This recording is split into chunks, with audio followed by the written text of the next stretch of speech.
When we think of the second coming of Christ, that's something that we really need to look forward to in our time.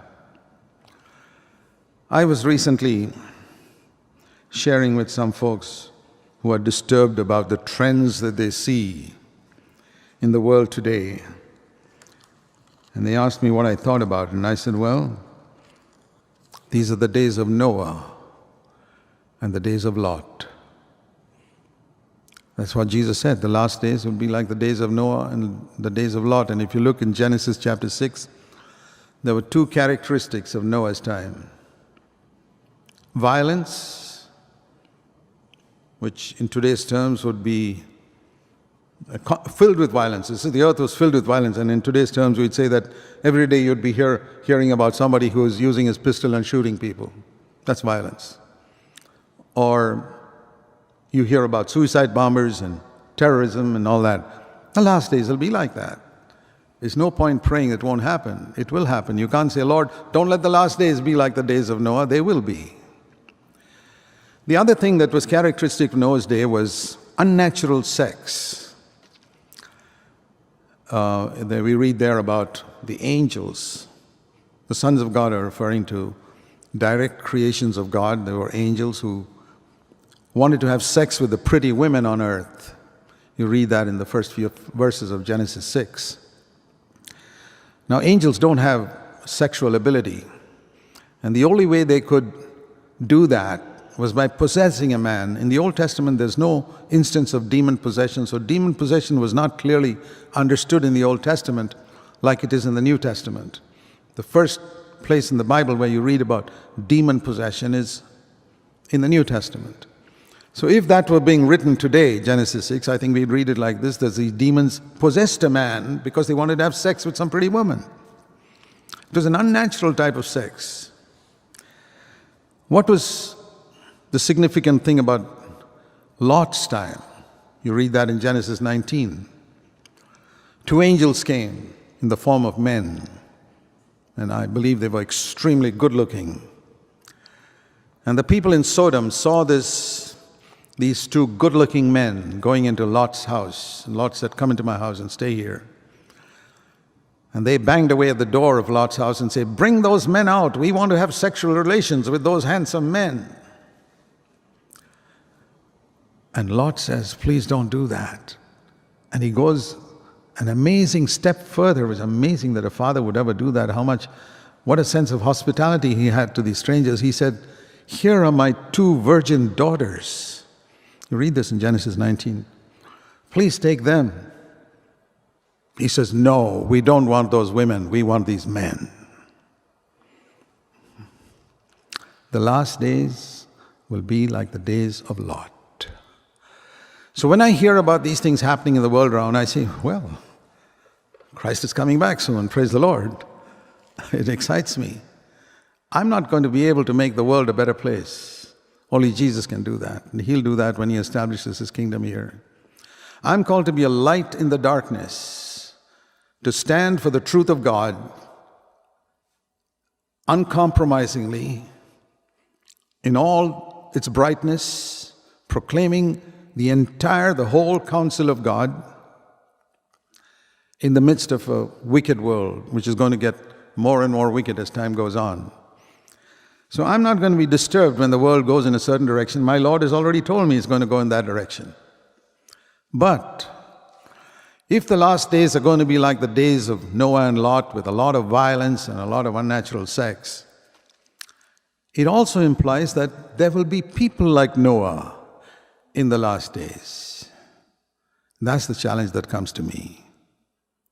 A man who walked with God. There are two people, it says in the Old Testament, who walked with God. Enoch in Genesis 5 and Noah in Genesis 6. A man who walked with God. There will be people in the last days who walk with God, like Noah. In 2 Peter 2, Noah is called a preacher of righteousness. In the last days, there will be a few preachers of righteousness who will hold God's people to the highest standards of righteousness. There are not many, but there will be a few. Noah was a man who had one passion: to build the ark, because he knew this is the only thing that's going to survive when the world is destroyed. Others didn't believe it. There are going to be people like Noah in the last days whose one passion will be to build the church of Jesus Christ, the body of Jesus Christ, to add people who are godly, who want to follow Jesus on earth before going to heaven. I don't want to find people who want to go to heaven. The whole world is full of people who want to go to heaven. I'm looking for people who want to follow Jesus on earth before going to heaven. That number is very few. And Jesus said the way to life is narrow and very few find it. Those are the ones I'm looking for, who will be a bright shining light in the midst of this darkness. Noah was like that. His passion was to build this church, this ark. And the other thing we see about Noah was he was a man who brought up his family right. He had 3 sons, all 3 followed him. That's another rare thing. It's rare to find men who have children where all the children are following the Lord. I remember when I started preaching, and I got a family and I had 4 sons.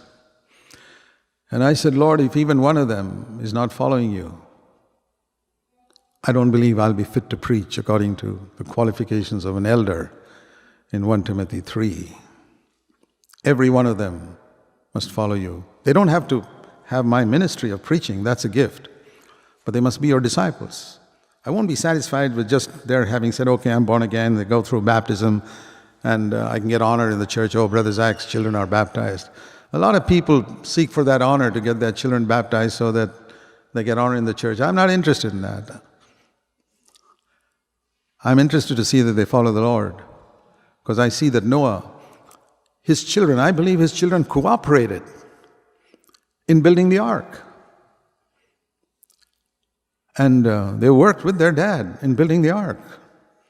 And we want our children to work with us in building the church.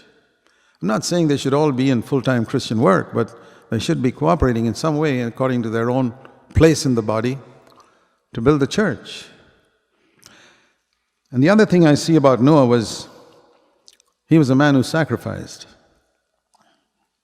There will be people in the last days who will sacrifice to build the church, because imagine when the Lord told Noah, you got to build a huge ship. The first thing that would come to our mind is, Lord, where's the money going to come from? Noah didn't ask that question because the Lord had told him, from your own pocket. Where else from? You can't get it from anywhere else. Nobody else believes in me in this world. You got to sell some of your land. You got to cut down some of your trees and build my ark. Is it worth it?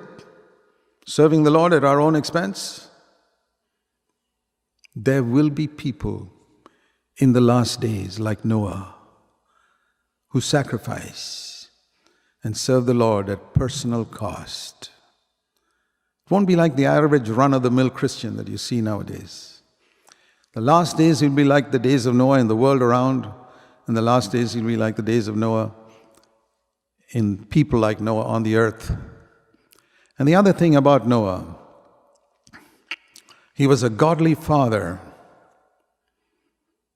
who in a wicked world, a world full of wickedness, selected good wives for his 3 sons. He didn't let them just go and marry any odd girl they fell in love with. He taught them that they must marry godly girls, and that's why all of them were also in the ark. And I believe those girls cooperated in building the ark as well. So that's the thing. I mean, if the world around can go the way of Noah and Lot, that's fine. But our calling is to be like Noah, to be preachers of righteousness, to lead people to righteousness, so that the Lord can have a people for His name.